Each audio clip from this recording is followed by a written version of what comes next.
Companion characters are some of the most powerful storytelling tools that a storyteller at BioWare can use, and that's mainly because they can evoke emotion in a player like no other character in the game. They're helping you in your adventures, they're helping you in combat, they have opinions on story. You really build a rapport with them, and because you build that up, when they get hurt or something happens to them, you really care. Companions in the Old Republic, much like in every BioWare game, are a key part of the experience. When we first started figuring out the companions for the different classes, step one was the basics. Things we knew we needed to have in there somewhere, things that were going to touch on sort of the cornerstones of Star Wars. So we knew we wanted some droids, you wanted some big aliens, you wanted sort of the lovable people, you wanted the romantic groups. We've crafted this game around the idea of you and your sidekick, just like Han Solo has Chewie, Luke has R2. Companions aren't just pets, so to speak. They're much, much more. They're more powerful for once. They level up alongside you. They have their own skills, abilities that they unlock over time. They use them rather intelligently. We spent a lot of time on the characters working with the writers, especially on the ones that were the love interests. Was always the thing, is we'd come up with a character and we'd want to give that face a certain character, right? So you give them kind of a bent nose or a big scar across their face, and the writers are like, yeah, I'm supposed to be romancing this guy, and you just disfigured him. So we'd have to go back to the drawing board. Fantastic. Glad you could open up. With over 40 companion characters in the game, one of the things it allowed us to do was have a huge variety in the experience, not just within one class, but class to class. They're wildly different experiences. We have the most evil, the most good, and a lot of very nuanced characters.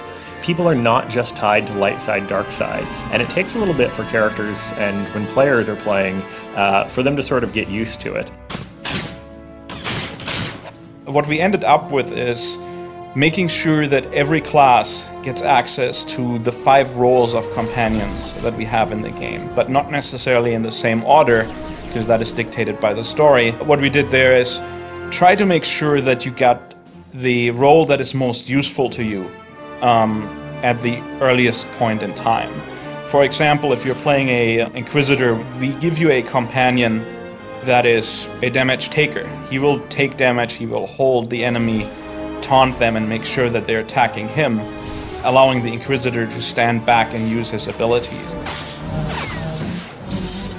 Customizing your companion is important, much more important than it was in a BioWare or single-player game, because you're in this world with thousands of other players, and they also have companion characters, and we want to make sure that we differentiate those companion characters. We have appearance kits that you can actually change the entire appearance of your companion character.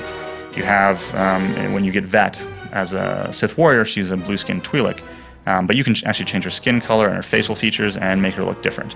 When you first get a companion character, you're going to know them as you knew them through the plot. That's a lot different than knowing them personally. We have differences. The way that comes out in our game is through the affection system. So both by buying gifts or by saying things that they like in conversation, you gain affection points with them. This opens up new conversations, new quests, and sometimes some pretty radical departures from what you might expect. There are characters with dark secrets, there are giant, convoluted, interesting plots, and some people who are completely not what they appear to be that you would never ever know if you just left them on your ship and didn't talk to them. Watch your back, Kaliyo. I'll watch yours. You can watch mine. One feature that we have that I haven't seen in any other MMO is the ability to actually customize the behavior of your companion.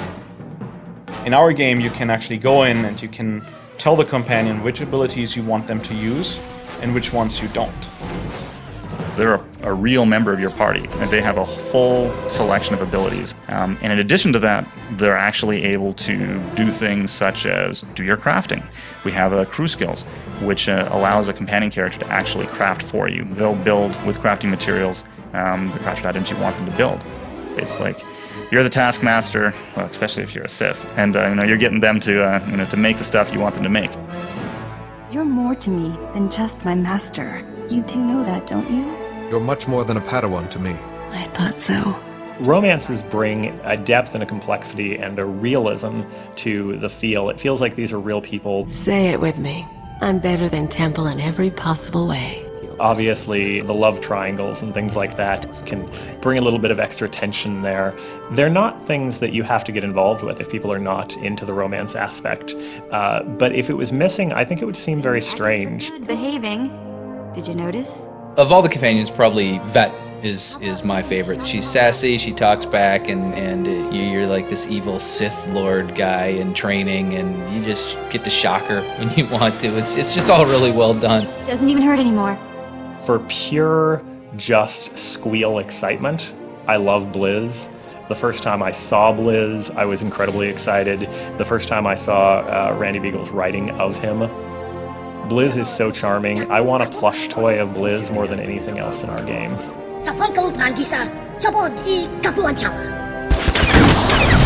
I think mission statement number 1 was the companion needs to be something positive.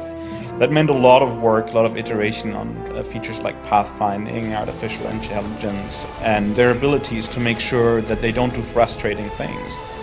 I think we really achieved a point where they're going to feel like a solid addition. You know, one of the things is for me in any of the Bioware games with the companions is always kind of that first decision where now you have more companions than you can travel with, right? And the idea of even leaving one of them home is painful. I think that's when you know you've developed good companions. I think you're going to find players are going to talk about their favorite companion characters once they start playing this game. It's going to be one of the touch points of Star Wars: The Old Republic.